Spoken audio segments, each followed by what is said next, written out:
প্রতি বছর শীতের মৌসুমে অর্থাৎ ডিসেম্বরেই সাধারণত আমরা এটা করে থাকি। নির্বাচন কমিশন বিটে কর্মরত আমরা যারা সাংবাদিক আছি, আমাদের সংগঠন থেকে পিঠা উৎসব এবং হাঁস পার্টির আয়োজন করা হয়। তো ডিসেম্বরে যেহেতু হয়নি, আমরা জানুয়ারি মাসে এই আয়োজনটা করে ফেললাম। তো এখানে আমাদের আয়োজনে প্রধান নির্বাচন কমিশনার ছিলেন, সংস্কার কমিশনের চেয়ারম্যান ছিলেন, তারপর কয়েকজন নির্বাচন কমিশনার ছিলেন, নির্বাচন কমিশন সচিব ছিলেন, আর আমাদের সংগঠনের যারা সদস্য আছেন তারা তো আছেনই, সেই সাথে কিছু অতিথিও ছিলেন আমাদের সাথে। তো আমাদের আয়োজনে ছিল 4 রকম পিঠা, খিচুড়ি, ভুনা খিচুড়ি, হাঁস ছিল, মুরগি, বেগুন ভাজি, সালাদ, আলু বোখারার চাটনি।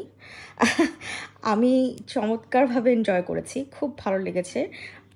যেহেতু আয়োজক কমিটিতে ছিলাম, আর নিজের হাতে সব খাবারগুলো বেড়ে বেড়ে সবাইকে আপ্যায়ন করছিলাম। খুব খুব চমৎকার সন্ধ্যা কেটেছে, গান গেয়েছি সবাই মিলে।